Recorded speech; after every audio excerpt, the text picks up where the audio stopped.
All right, friends, welcome back to the second lecture for this week 10. I also want to talk about, as you can see, this idea of leading interns. You know, you have probably been an intern. You may have an opportunity to get an intern. Maybe you've had interns.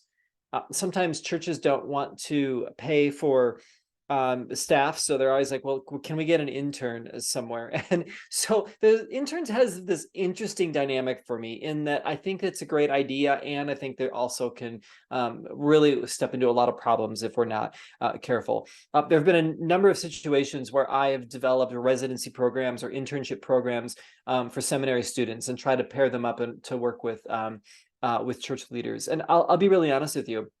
The hard part was not the students and them trying to have a great experience in their intern experience. It actually, the hardest part has oftentimes been with ministry leaders who don't have a real vision for what an internship is. They oftentimes don't know what to do with an intern.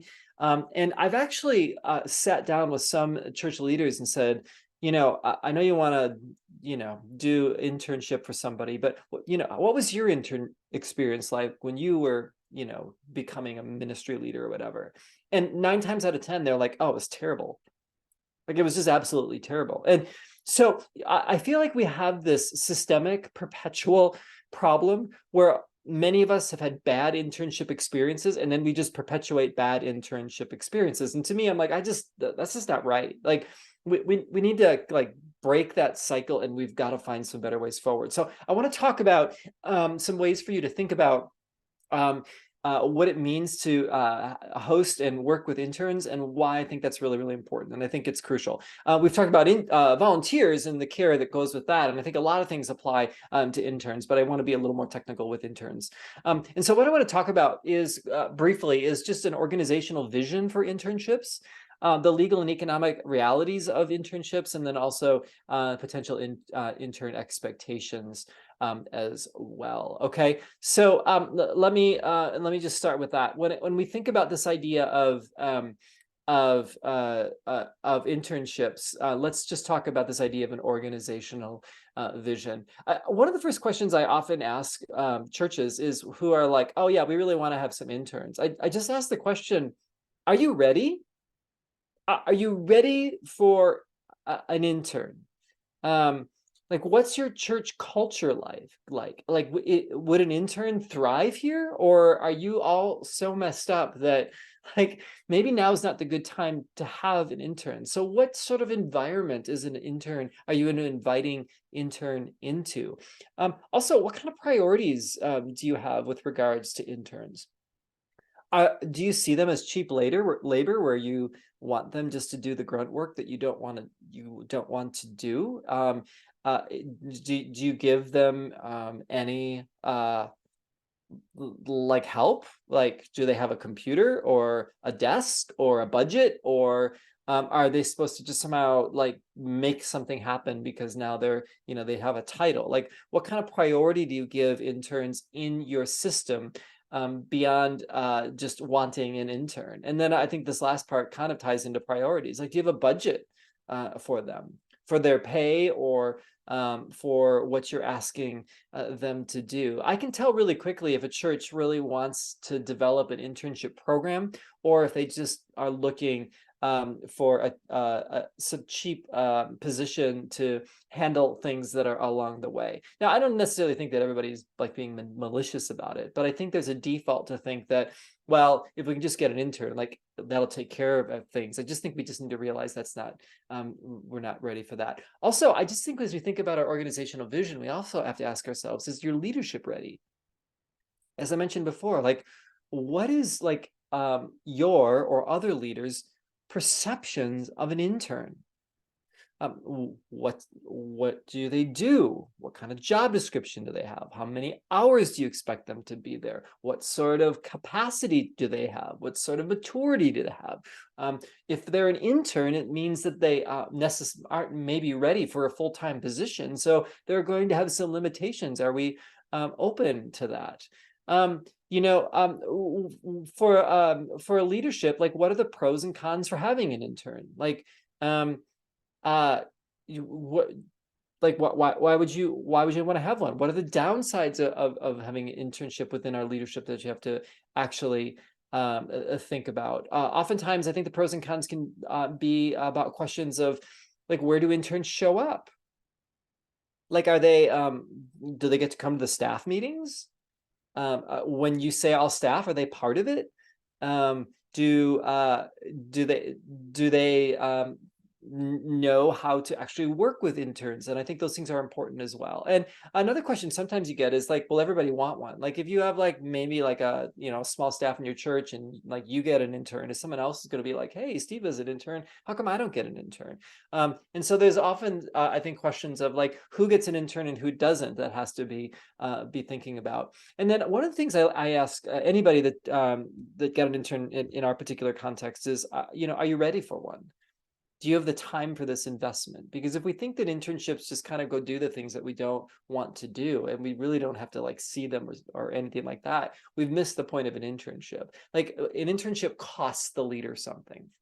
The leader has to invest some of their time into that. And so, I think that that's important to think about. And then, you're ready to add this layer of leadership. Like, if there is an intern that steps into your organization and in your church, for instance, um, who does the intern report to?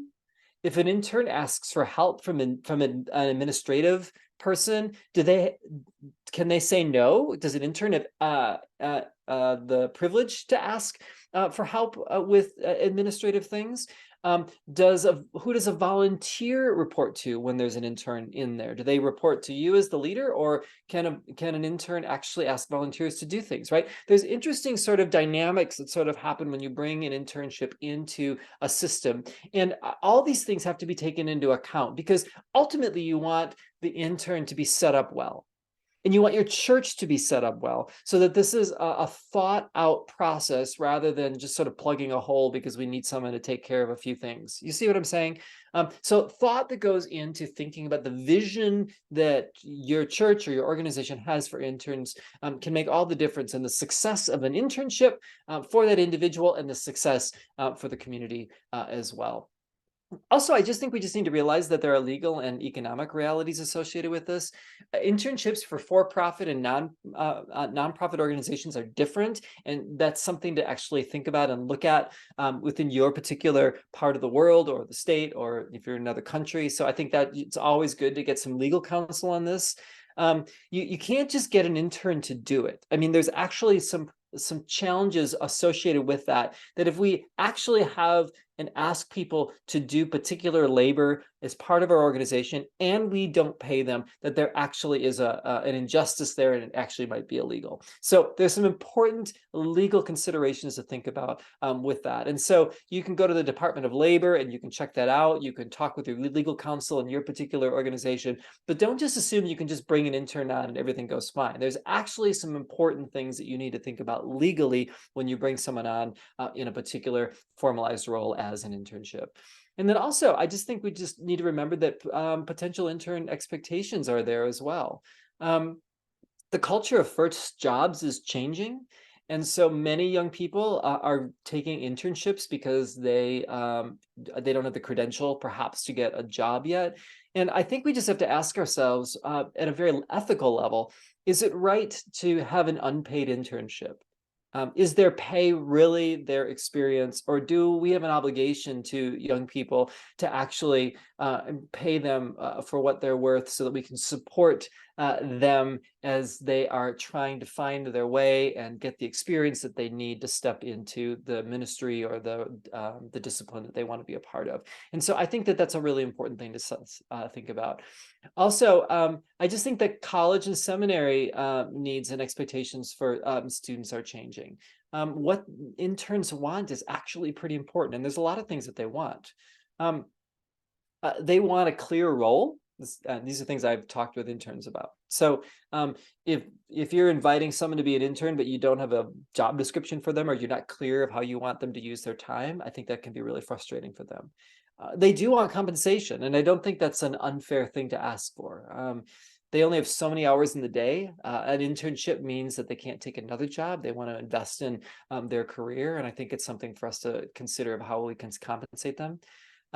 They do like non-monetary perks as well. And I think that sometimes that can be tuition relief or housing or some material that would help them do their job. I mean, there's lots of ways to think about how you can pay interns. And I think that that's a creative way to think about how you can help them. I also think they want meaningful work. I don't think they just want to do things that you don't want to do. I think they want to know how their work connects to a bigger vision for the community, or how their work actually fits into the system that you are a part of. And so I think when we tell them, here's what I want you to do, and here's why, because this is how it helps, and this is what we're hoping to do, I think it gives meaning and understanding to what the intern is doing. I think they also want inclusion. I think that they are, in many ways, eager to see how you work and who you interact with.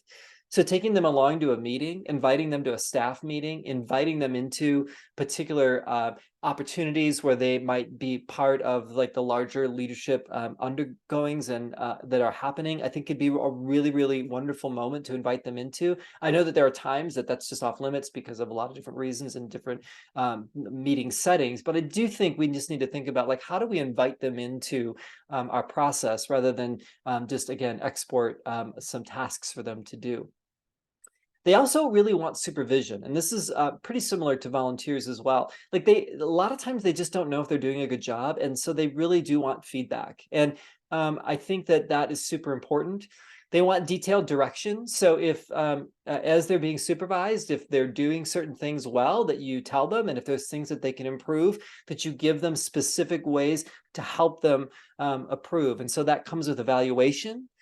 They want an appealing environment that's healthy. And what they really long for is consistency as well. Like, they need to know that whoever is leading them is consistent meeting times, consistent communication. Those things make a difference. And so when we promise that we're going to meet with our intern once a week, but we cancel the meetings all the time because something suddenly came up, I think we just have to ask ourselves if we are serving interns well, because there are things that they want. And so these considerations can be really, really helpful as you think about, like, if your church or whatever is like, yeah, we really should have interns. Like, we just need to realize that, like, are we ready for this? Can we show up and try to be attentive to the intern needs that they have as well? If we can't, then we just, there's nothing wrong with that. I think we just have to say, well, we're not ready for interns yet. Like, this is really, really important. And I think we have to keep that in mind. I think there's some key elements too when it comes to roles and expectations, relationships, and experiences. And let me just briefly talk about this. I think that one of the biggest tension points that churches have with internships is interns reporting that there was just lack of clarity in their role. Okay. And I mentioned this before, right? This becomes problematic because they're already entering sort of a vague space a lot of times with internships. And so I think this can put an intern at risk, actually. I think there can be a misunderstanding, there can be blame, there can incomplete internships that don't really fulfill what the requirements are or anything like that. So to have role clarity is really good.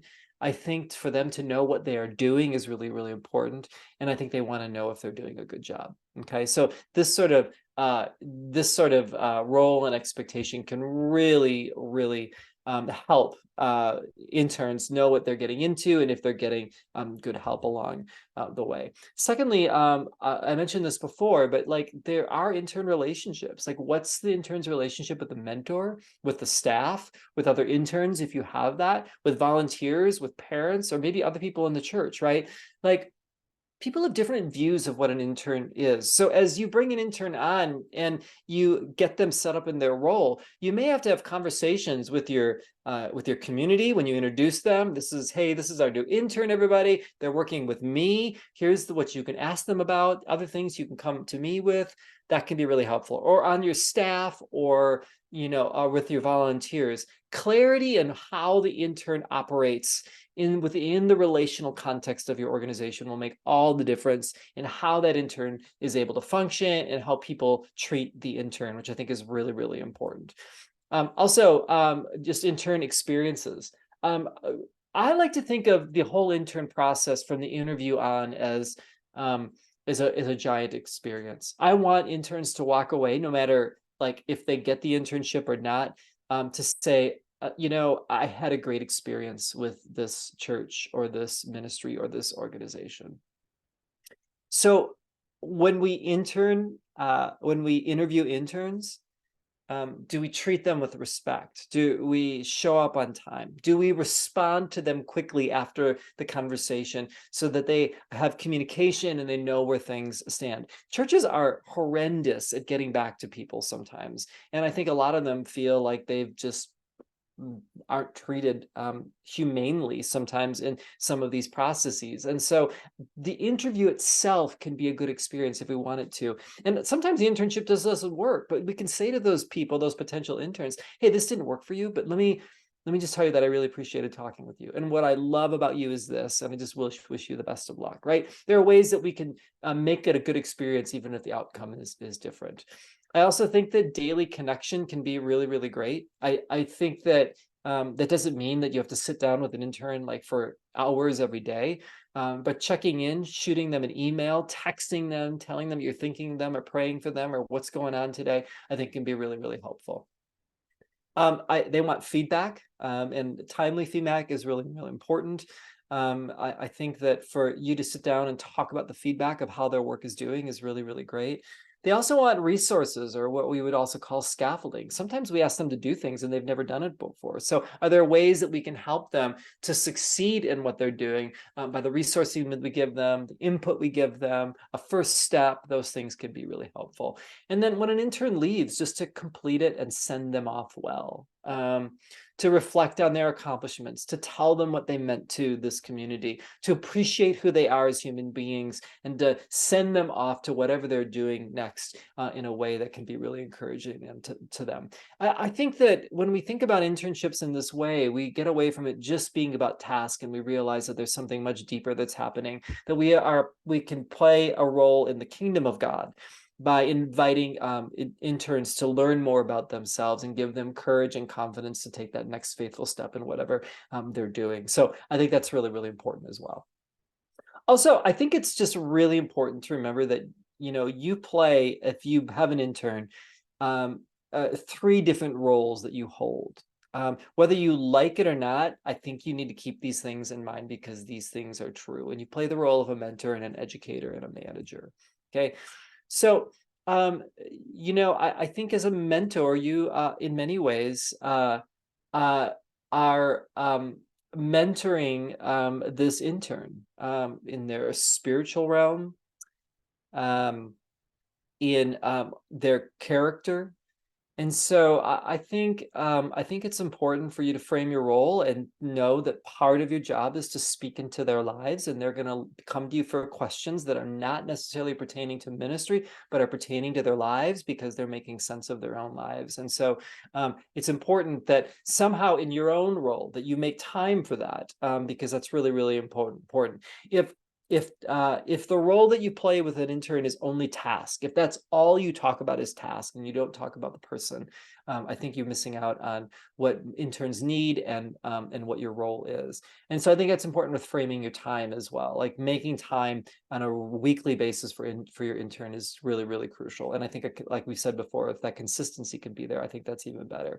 And then I also think there's just something about owning the risk when you have an intern. If something goes wrong because of something the intern has done, in the end of the day, the intern is not the person to blame. I am. Okay.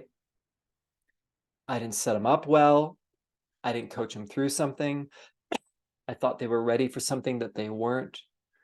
Like, part of our job as mentors is to play the protective role where we do not blame our interns for the problems that happen, but we own them ourselves. That's really, really crucial. And again, I think part of being a mentor is to own that responsibility. And ultimately, the buck stops with us, not the intern. We also play the role of educator, of establishing learning outcomes, which are beyond tasks. Like, how do they want to grow as a person? How do we help them with that? We create opportunities for meaning making. We give them space to talk about their lives, to actually think about and reflect on their leadership. and how they're developing and thinking about their own points of view. And then we also provide formal assessment and reflection. We do this as well. And again, this can be really, really helpful for interns to actually formally think about their spiritual development as leaders. Are they developing the fruit of the Spirit? What kind of leader are they becoming? Where are their blind spots? As they think about their character, what parts of their character are really inspiring, and where parts do you see areas of growth? So I think we can be really, really helpful to them when we think about developing of the whole person. And then not just that, but then also tasks as well. Like there's a job description, and so there's actual things that you're asking them to do. And I found that what interns really appreciate is a midpoint assessment. So let's say an intern's around for 6 months, okay? Maybe it's longer, maybe it's shorter, but let's just use that. Like at around 2 months to 3 months, we'll sit down and talk about, okay, so here's your job description. What do you think you're doing well? What's hard? What do we need to shift? What do we need to change? Because if we have a midpoint assessment, you can make a midpoint correction. There might be something that you're just seeing like they're just not doing well, and you've got to we got to sit down with them and like talk about that. You don't want to wait till the very end to kind of say, yeah, you kind of blew this the whole time you were here, right? There's an opportunity midpoint to make corrections and to point things out along the way. And then when you get to the final assessment, you're able to do two things. One is you're able to reflect on the whole year, but you can also see if interns have improved. Hey, we talked about these things in the midpoint assessment. It looks as though you responded to that, and that's fantastic. And then there's some things that it doesn't look like you did. Why is that, right? And it gives you a chance then to have this generative conversation with them rather than something that perhaps is just a big surprise at the end. Like really, the final assessment, there really shouldn't be surprises. You've had enough like formal and informal conversations with your intern that by the end you're like, hey, yeah, we've been talking about this. Here's where you shine. Here's some things you need to work on. Here's what I appreciated. Here's something that you could do better, or you could think about. Like this is your opportunity to really talk about those descriptions, and I think that could be incredibly helpful. The other thing that's I think is important, and it can be very, very confusing, and I use this all the time currently with my team, is I think in ministry, and I think in the work that we do, we can play the role of mentor, educator, manager all the time. And those are so intertwined and they overlap, and that's really, really fine. But sometimes this can be really confusing to an intern because they're unclear as to who they're talking to right now.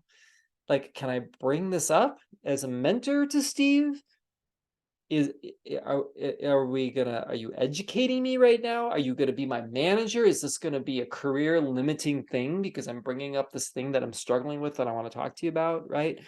So I find that oftentimes when we work with interns, I will actually say out loud, okay, intern, I'm putting on my mentor hat right now. Okay, so you're talking now to me as a mentor. I'm setting aside the other pieces, and let me tell me what you think, and let me give you advice for that. Okay, so perhaps as a mentor there's more of a relational component. I'm sort of coming alongside them, I'm giving them advice, that type of thing, right? There are other times where I have to put my manager hat on, and I have to sit down with the intern and say, hey, intern, I'm putting my manager hat on right now. We really need to talk about your job performance. Okay, so I love you, I care about you, and I want you to know right now, we have to just really talk about the fact that it's sort of employer-employee. It's sort of boss. I'm your boss right now as your manager, and there's some things that I need to talk to you about as far as your performance goes, okay? I find that when there's clarity like that, the conversations don't sort of cross wires and things get all confusing. Now, you can't completely pull those things apart, but I find just that language of this is the hat I'm putting on right now, or if if an intern comes to you and say, hey, right now I need you to put your mentor hat on, Steve. I need you just advice on something, right? I'm like, okay, great. I know how you're coming to me. I know how to respond to you, and there's clarity with that along the way. So try that. I think that that's worked great. I use it all the time with my team, and I find it keeps us from misunderstanding each other, especially when it comes to the multiple roles that we play, especially in sort of ministry context. So that's leading interns. There's a lot to think about here. I think as you think about maybe an intern that you want to have in the future, or if your church is talking about it, I find that a lot of these things can be really, really helpful to set up an environment where an intern can thrive, where you can play a key role to actually do something that's quite profound, giving some traction to maybe some untested leaders in an environment where they actually feel supported and cared for, to really bless the next place that they go. So I hope that's helpful to you. I think as we care for volunteers and for interns, I think we can make a really big difference in our ministries if we just take the time to think about the support and the clarity and the work that we're doing. And quite frankly, I think it's not that hard for us to do these things, and it can truly make a difference. And I believe in each one of you doing exactly that. Okay, hope it was helpful. Again, love to chat with you about it if you need to. We'll talk soon. Take care. Peace.